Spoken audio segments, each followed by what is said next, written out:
Oh, it's early in the morning. It's not early in the morning. Justin's not even on screen because we are talking to Damien Mickey, who's down all the way down under in Tasmania. It's about as far away from here as you could possibly get. Um, Morning, Damien. It's early. It's Marty, early. how are you? I'm It's okay. I'm okay. I'm on the yeah, coffee. yeah. Well, we're it's evening here, so it is whiskey time. So Aye. It's whiskey. yeah, I'll be getting yeah, whiskey later on. Don't worry about that. We'll yeah, remedy that. Just a bit early for me. Just a bit early for me. yeah, yeah. So we are joined with Damien, who is the founder and well, it's a partnership between you and your wife. I have to say. You're the founder of Hunter Island whiskey down in Yes, Tasmania. that's right. That's right, Marty. Yes. So How did this yeah, come about? How did this come about? well, it's a bit of a long story. Myself and my wife Mad, we got into the whiskey industry here in Tasmania back in the mid 2000s, so about 2005, 2006. The first whiskey style we produced was triple distilled single malt whiskey, which we released under our original Mackie name. We wanted to do something a bit different to what everyone was doing here, and we always loved Irish whiskey over Scottish whiskey. So we thought we'll Hmm. do triple distilled single malt as you know, it was a fairly Irish thing to do, and it was a great success, great point of difference. We had a long journey since then. Part of that journey was we left the Mackie brand behind somewhere, so we're no longer associated with that. That was in 2018. And so in 2019, we started to set up our very original distillery that we had started all those years ago again and go again. But this time, we wanted to go even further down our into our Irish roots and our Hmm. Irish tastes, and we decided to have a crack at making Tasmanian pot still whiskey. So mixed mash bill, following the Irish technical file. Okay. Um, and again, it was another thing that no one had been doing before in Tasmania or Australia more generally. Since then, a few other brands and distilleries have popped up who are having a go at the pot still style of whiskey. Hmm. Um, but we laid down our first barrels in late 2019, early 2020, just as COVID was hitting the world, which suited us perfectly because we plan to do nothing for the next 2.5 years except make whiskey and hide. Um, Yeah. so we we chose the name Hunter Island because I, of yeah, why Hunter Island? I mean, is yeah, there explain that? Explain that to us. yeah. So up until very recently, our plans to move from our small start off distillery space into a much bigger distillery involved moving to a location down on Hobart's waterfront called Macquarie Point. Very nice. It's a big old former marine industrial area, which has been all the old buildings have been taken away, and it was going to be redeveloped for a multi-purpose city renewal thing, Okay. and we Yeah. were going to move in. We were going to move into one of the old sheds that they were going to keep called the Good Shed. Everything else had been demolished, but the Good Shed had a bit of heritage value along it. But buried underneath Macquarie Point is the original island called Hunter Island. And back in 1804, when when Hobart Town was first started off by the original settlement, Hmm. the only way to get people on and off the ships and goods was to wait for high tide, get everyone off onto this little rocky island called Hunter Island, wait for low tide, and then walk along the sandbar to the main part of the land. And and there's all these beautiful old sketches and paintings and things of this happening. Okay. But within a few years, they built up the sandbar to become a causeway. Then the causeway became a street called Hunter Street, which is a very historic street down there. Uh-huh. And all the land around it was filled in over the last 200 years. So Hunter Island is buried underneath where we were going to move. But um, about 6 months ago, the government changed its position on Macquarie Point, and they're now proposing to put a big Australian football stadium there because Tasmania has just been granted a license to have a team in the Australian Football League, and everyone's sort of very excited about that. But this Macquarie Point location is probably the only site within walking distance of the CBD, which is the sort of location you need those sort of Uh-huh. things nowadays. So unfortunately, all the previous plan that we were part of has been shunted aside. But we called ourselves Hunter Island because we were moving there, but we like the name so much we're going to keep it. Even though we're trying to find, we'll have to find another site. So long story there, but there you go. So you've been granted official status that you're violent enough to have an Aussie football team, is that? Yeah, well, that's right. Yeah. Hopefully, we'll attract a few Irish recruits down to the Tasmanian. Oh yeah, no problem at all. Every AFL team seems to have a couple of those, and we'd love to attract some Irish talent down to. Well, put it like this: if anyone's not sure what Aussie football is, basically what happens is a ball sort of gets thrown onto a pitch and people have a fight for a period of time, and then somebody declared a winner. That's essentially what Aussie football seems to be. Well, yeah, it's actually the closest to any other code is actually Gaelic football. Yeah, but it's also got a bit. Gaelic football is a lot. There's a lot less punching in the face in Gaelic football than there is in Aussie rules. Yeah. They're trying to cut all that out because everyone worried about head-high tackles. So I think it's a great sport. Great sport. Yeah. Now, well, it's great. Like just as Gaelic football is, it's a great sport. Yeah. Yeah. Oh, it's fast. It's really, really quick. Now, just a bit of history stuff. Tasmania has lots of links to Ireland. There's a huge sort of Irish heritage there, isn't it? Yeah. So many of the convicts that came out to Van Diemen's Land, as Tasmania used to be called, and I think Van Diemen's Land actually features in some of the Irish folk songs from the 1800s of people being thrown in prison and packed off as convicts. There was obviously a lot of English and probably Scots and Welsh convicts coming as well, but a lot of them were Irish. Yeah. Many Tasmanians, myself included, and my wife Madeline included, have a lot of Irish heritage and a lot of Irish Catholics in our ancestry going back, and for stealing a loaf of bread and things like this. Or one of mine was sentenced to 7 years transportation for attempting to burn down his master's house. We've discovered that, and we're not sure of the exact details. Well, all I will say is there's always these stories. I was talking to Finoan O'Connor not that long ago about this, and there's these stories about the poaching makers. That the poaching makers are all these old guys up the hills secretly doing it. The vast majority of poaching the illegal whiskey was being made in the big houses. That's where it was being made. Yeah. So there's probably a fairly decent. It was all being made there and smuggled out, and all those guys. That's who was making the most of it. But so there's about a quarter, 0.5% of the quarter or half of the population have Irish descent, don't they? Or Irish origin. Look, I don't know the exact figure, but it is a huge percentage have Irish descent. And of course, as well as the convicts, there were other convicts that were political prisoners as well that were also banished out here to Van Diemen's Land. Sometime after the 1850s, 1860s, there was a big movement against convicts coming here, and they stopped the convict era, and there was such a stain at that time on everyone's name that they decided to even change the name of Van Diemen's Land to Tasmania, which is after Abel Tasman, the Dutch explorer from the 1600s who first found the place. So we've got all this Irish, and there were in early colonial times there were legal whiskey distilleries here in Van Diemen's Land, plenty of illegal ones as well. And we've done a bit of research, and we do think that at least some of them were making what would be called pot still whiskey with malted and unmalted barley in the grain bill.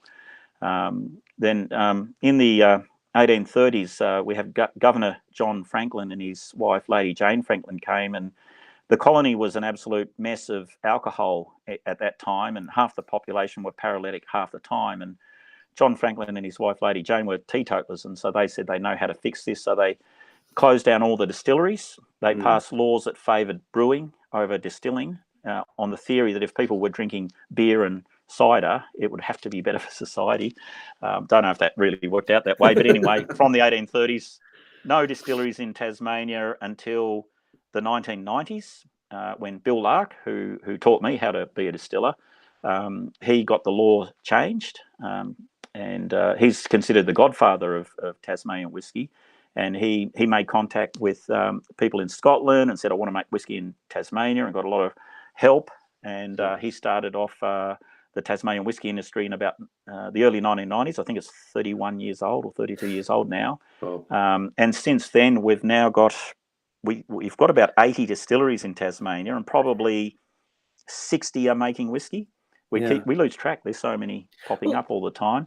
Yeah. A few years ago, I was down at the Irish Whiskey Academy down in Middleton, and I met a lady called Anne Gigney. Is it Anne Gigney? Oh, yes.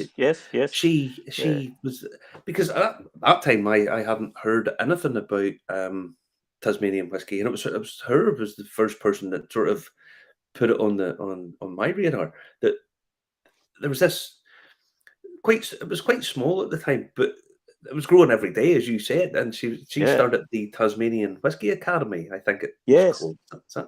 Yeah. We have the Tasmanian Whiskey Academy, other sort of branch off businesses that have started in Tasmania. We have 2 still makers here, two companies that are coppersmiths that are making stills.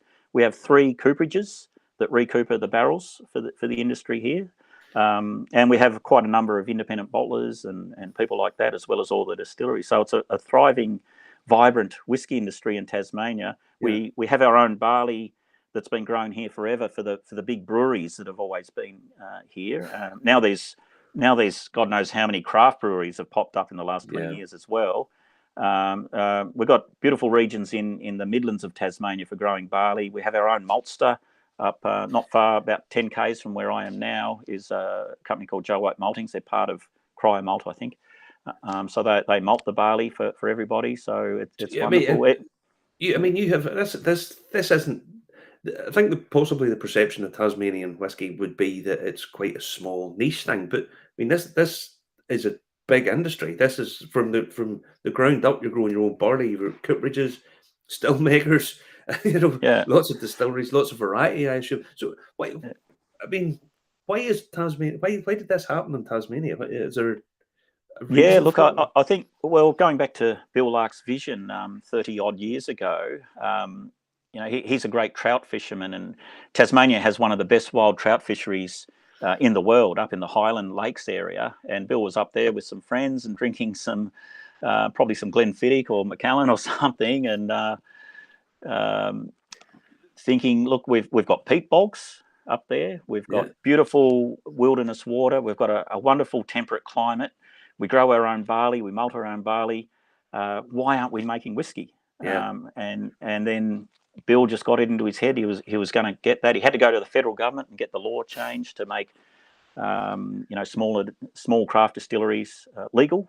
And did all that. So. Yeah, look, our weather patterns here are nothing like the mainland of Australia. Like mainland Australia is what you see on the ads. It's deserts. 3/4 of mainland Australia is desert. Yeah. But there's tropical forests. There's the Great Barrier Reef. There's crocodiles. It's a big area. Let's just say it covers a lot of ground.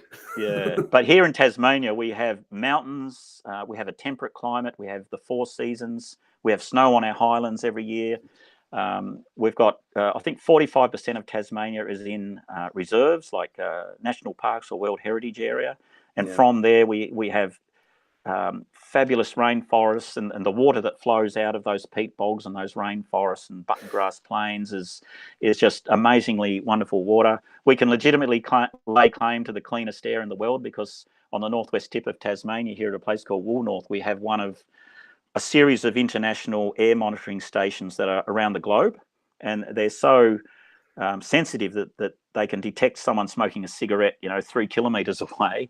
But the one here in Tasmania regularly comes up with the cleanest air in the world, because if you think about it, west of us, where all our weather comes from, you go across the Great Australian Bight, you go across the Indian Ocean, you miss the bottom of South Africa, then you go all the way across the South Atlantic Ocean before you hit the land, which is South America. So the air comes from sort of 2/3 of the way around the world before it gets to us. You would need Snoop Dogg would need to be in smoking joints in the Falkland Islands to get to you guys. Yeah. Oh, that's right. Yeah. So it's just a great, wonderful, clean environment here. We have a landmass about the size of the island of Ireland, but only 500,000 people living here. So it's not as if we're overpopulated or anything like that. You can go for You're selling this place to me now. I'm beginning to think I need a trip to Tasmania. You must come down. We'll show you. Not only can you see all our beautiful natural wilderness areas and our great clean food and that sort of stuff, but we've got all these wonderful whiskey distilleries here, and I'll give you a personal tour. We'll go around and have a look at all our great whiskey that we make here. I'm going to have to ask Justin for a loan of a few pounds. Tap Justin for a few pounds. That's what we need to do. But there's a story. I picked this up on your website about a guy called James Hackett, who he came over. Did he start the first distillery or one of the first distilleries in Tasmania? And he was originally from Middleton. Yes, that's right. Absolutely. Yeah. That was an amazing connection that we found. And I think it goes along with so many people from Ireland coming to Van Diemen's Land, as it was generally. Yeah. And we thought, oh wow, here's someone who came and started. I think it was the first distillery or one of the first distilleries in Hobart Town, as it used to be called. And we looked up. He came from Middleton. Yeah, it's a small world, to be quite honest with you. It's not a big place. People have this idea the word's huge. It's not really. People go everywhere. You guys started off. It was single malt when it was the Mackie brand, but now it's Hunter's Island. It's pot still. That's what you guys are going for, pot still. Why did you switch over? Was it just like your own personal taste, or did you see a sort of gap in the market, or what? Yeah, look, when we left our first distilling life behind and our original Mackie brand, we'd done triple distilled single malt, and we wanted to do something new and different. And when we first started distilling in the mid-2000s, Irish single pot still whiskey was still something of a sleeper. It still hadn't really been reborn. But when we was thinking about what we were going to do when we start again in sort of 2018, 2019, we sort of looked around, sort of, holy cow, look how amazing Irish pot still whiskey has just come back to life in a huge way. And we thought, look, that's what we've got to do. And a shout out to our friend Johnny Holton, who does Transportation Whiskey at our distillery, because he really convinced us that was the way to go. And so we'll your mash bill. We'll be coming over to the mash bill. The mash bill. I like the fact on your bottles you have the mash bill, the mash bill on the thing. 65-35. Yeah. So that's 65% malted barley, 30 unmalted, and 5 oats. Oats, yes. Yeah. So yep. How did you come to that? How the experimentation? Well, we did a lot of research, of course. Looked at the technical file that Ireland has for its definition of pot still whiskey. In 2019, Madeline and I did a fantastic research trip to Ireland, and we had to throw in Scotland as well. I think we went to 35 distilleries in 5 weeks. Did a great big trip all around Ireland. Just researched the hell out of Irish pot still whiskey. Yeah. We landed on that. We did a little bit of experimentation, and that's our mash bill.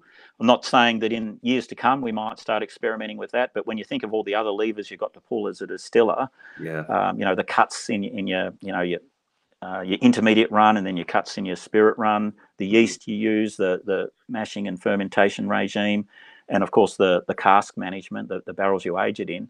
You've got all these other levers to pull. So we thought we'll stick with one mash bill for some time. We may stick with it forever, but at this stage we're leaving that as it is and playing with the other levers that you can play with. Yeah. Now you guys use your yeast. Is your yeast slightly different than some other people's? Yeah, look, we always use SO4 ale yeast, so a beer yeast, when we made our original Mackie whiskey. You don't get quite as much alcohol yield, but you get bigger character. Yeah. So it's not as efficient in terms of volume of alcohol, but we just love the characters that produced. And when we tried it with a pot still mash bill and fermented, the wort up from that into a wash, we thought, look, we're going to stick with that. really want to make quality whiskey Yeah. rather than, if we were run by an accountant, we probably wouldn't do that. I don't think any accountant really. There's no accountant I've ever heard of that is big fans of distilleries. Oh my god! But no, Yeah. what type of characteristics are you talking about from over your sort of Saccharomyces? The normal distiller's yeast. What's characteristics do you get from your ale yeast? Yeah, just I think all the characteristics are just turned up a notch. They're there in bigger numbers. But it's beautiful. Our new make spirit ends up. It's got sweetness, and with the pot still mash bill, it's got just the spices are coming through from the unmalted barley, and Yeah. But I think from the yeast, it's just a big, malty, sweet, beautiful, smooth flavors in there. Some citrus and banana. You think it just pulls it up a little bit, tightens it all up, doesn't it? Yeah. But as I said, with a bit less alcohol, so at the end of the day, you're actually getting less whiskey bottles from the whole process because it's not so strong in alcohol. But that has an impact on the still runs as well. Everything, all the three different kinds of still runs going in at slightly less alcohol has got to have some sort of impact on the character. It's about you can't have everything all the time. You get. I always think if you're going for the flavor element, you want massive. Everybody wants flavor, but there's something sort of has to give at some point along the way. There always has to be a sort of trade-off between these things. There's no perfect way of making whiskey. So to please the accountants and people's taste buds and run it through the stills and make everything shiny, sparkly, clean at the end of it. There has to be some sort of trade-off here. Yeah, and right at the end of it, everyone's got their own taste buds and olfactory system, and so what's a fantastic whiskey for one person is not so good for the next person, which is what I think that's part of the great thing about the whole whiskey world, that so many people can enjoy different characters of whiskey and different styles of whiskey. There's nothing pleases me more whenever I do a tasting, and you always get this. Whenever you're doing tastings with the public, you'll always get people who are not necessarily whiskey drinkers. And what you do is you set down a number of different styles, and you let them, and then suddenly goes, I quite like that one. And there's nothing pleases me more than I quite like that one, because it's that little bit where you've just opened the door and people can step inside and go, something. I didn't think I liked whiskey, but I do. I quite like that one, and that's just the key you need, because it's the same as most of these things. People try a whiskey years ago and think it all tastes the same, and it doesn't. There's such a huge range of tastes, and every little bit of it is a little tweak on what the end product is, and that. But honestly, just whenever you get someone that says, I quite like that one, because you know that's possibly the first step on their whole journey and the whole whiskey world, and that always pleases me. Now, in terms of cask management and what you're trying to do with your flavor profiles, it's bourbon and port. Yeah. So when we started again doing pot still whiskey in end of 2019, start of 2020, look, I was absolutely of the view that we were going to do single cask releases. It was either going to be a port release, a bourbon release, sherry release. And by the way, in Australia, because of the EU GI laws, if you hear the word tawny, that means Australian port, and Apira means Australian sherry. So we've all, as whiskey people using ex-Australian fortified wine barrels, we've adopted those terms as well, although we do get a lot of actual port barrels from Portugal or Spain, sherry from Spain and so on. But it's really good. Anyway, we I was going to do single cask releases, but then a lot of the early barrels we laid down were 30-litre casks, and so they age quite quickly. You have to watch them because they can easily get over oaked and underaged. Especially if you have them in a hot tin shed and they get 2 Tasmanian summers. But our bond store's a bit cooler than that, so not so worried. But when we first started to decant some whiskey that had matured, we quickly realised that marrying our bourbon aged whiskey and our port aged whiskey or tawny, it was one of those cases where that only happens in the whiskey world, where 1 + 1 can equal 3. So we thought, we've got to do that. So we then fairly quickly decided that our standard release would be the bourbon port marriage. Yeah. And we always want to have some of that. We've got a lot of bourbon barrels laid down, a lot of port or tawny barrels laid down. We've got less sherry or Apira and a few other odd ones laid down as well, but they'll be special releases. Like we've got in Tas Whisky Week, which, as I mentioned, starts 2 days after we get back from Belfast Whisky Week, we'll be launching our first special release, which is an Oloroso sherry cask, which is just a crazy. That is a single cask. Well, it's 3 30-litre Olorosos that were aged for almost 3 years and decanted and married.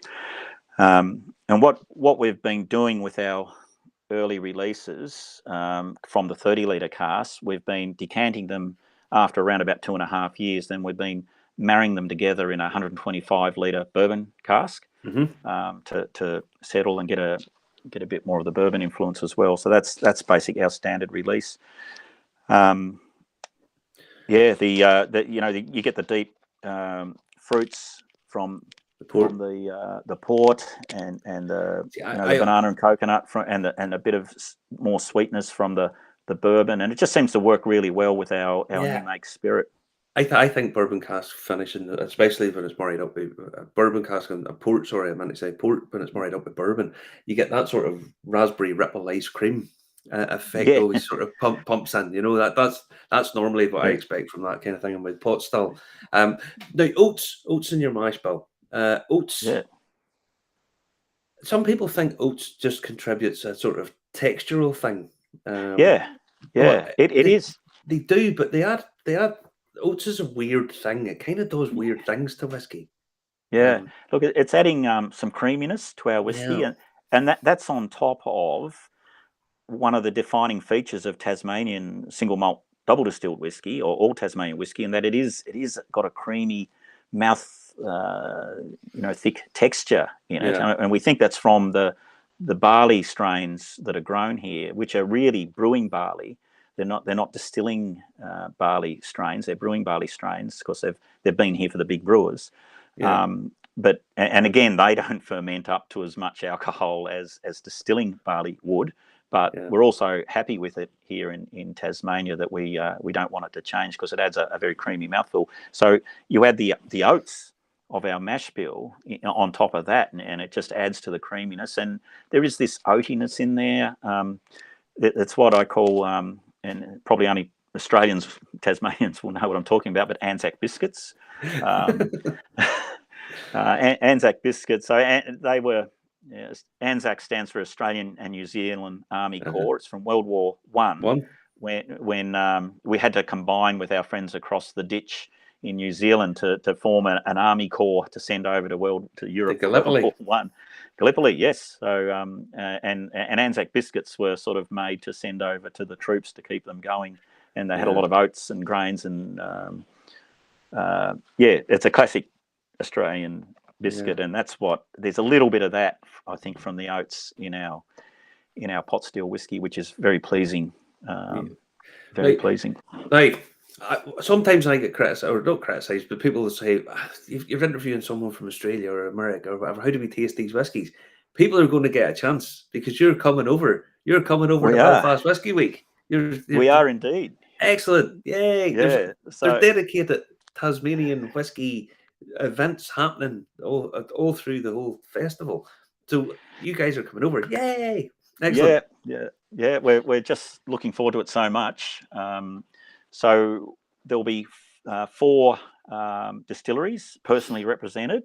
That's ourselves, Hunter Island, Johnny Holton from Transportation Whiskey, Christy Lark from Kalara.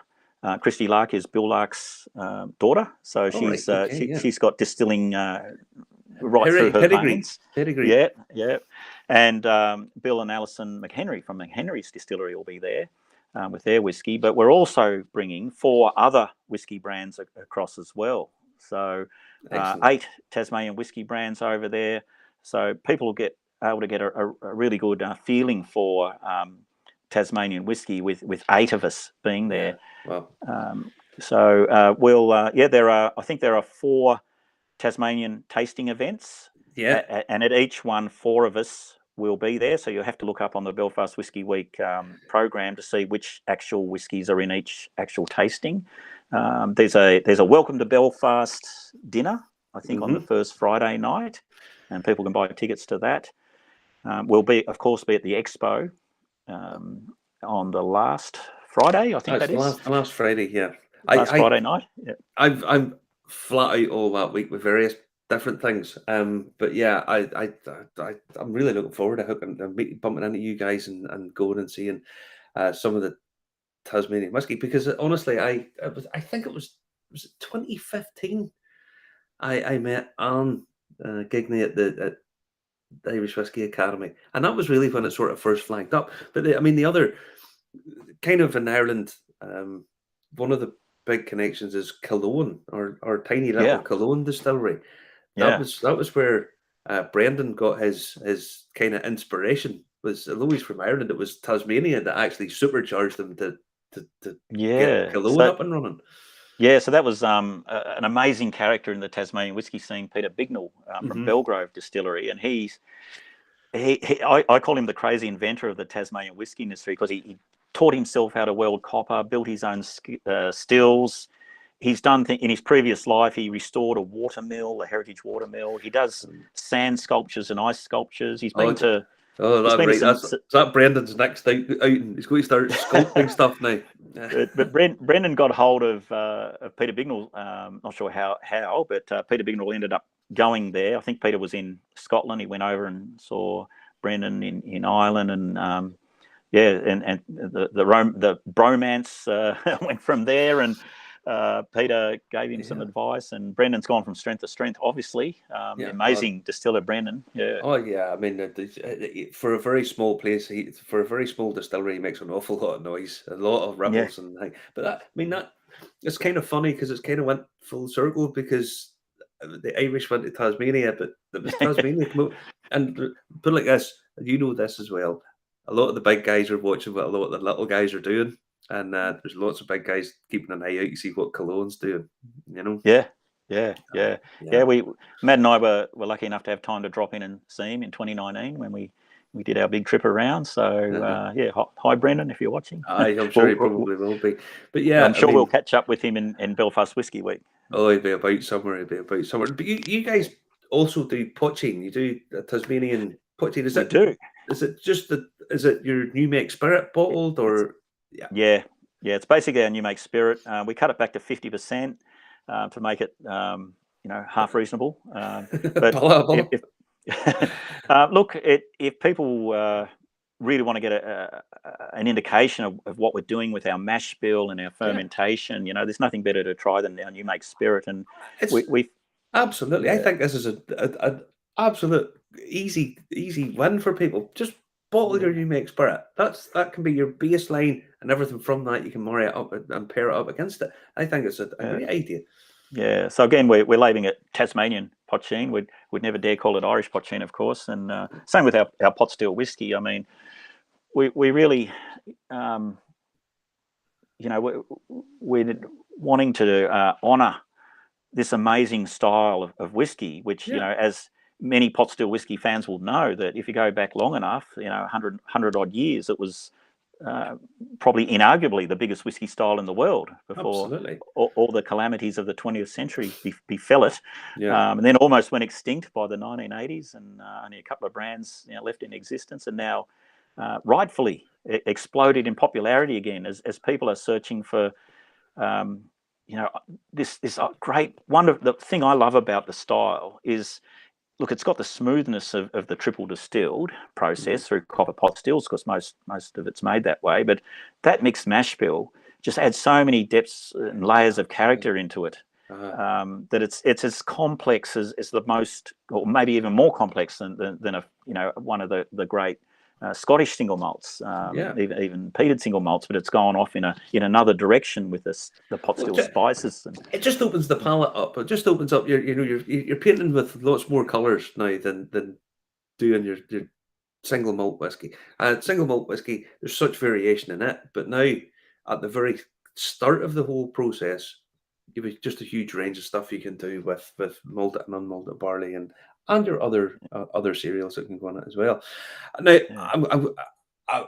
you guys are coming over in force to represent Tasmanian whiskey at Belfast Whiskey Week, so people can get hooked up with you. There are a number of events all through, so check out the website, and you'll be able to come and meet and taste and sample Tasmanian whiskey. I'm really looking forward to trying this, because it's kind of hard for us to get some of this stuff over here, but there are people selling it. There are distributors in Ireland and the UK as well. Yes, well, that's part of one of our big reasons for coming over. We want to start opening up how we can get more of our whiskey, or we're not exporting at all anywhere at the moment. And we'd love for Ireland and Northern Ireland, the UK, to be our first export market and get some of our whiskey over there, along with all the other brands that we'll be representing. 8 brands. Yeah. And so the Tassies is coming over in force. Are you organising a GAA Aussie Rules football game? Possibly we should. Yeah. Oh yeah. Let's go. Yeah. My hamstrings will last 5 minutes, but I'm willing to play that 5 minutes if we'll get Justin to referee it. We'll get Justin clued up in the rules of the whole thing. But listen, Damien, we're going to get hooked up in a couple of weeks' time, and I'll get to see you when you come to Belfast. I can't wait, you guys, and I know it's going to be a huge success, and you guys are going to go down really, really well. So it's been a pleasure talking to you, and I'll see you in a couple of weeks' time. Thanks for having me, Marty. I'm going to love catching up, and really interested to see what you think of our whiskey. Yeah. I'm really looking forward to it. So I'll see you soon. See you soon, buddy. Thanks. Cheers.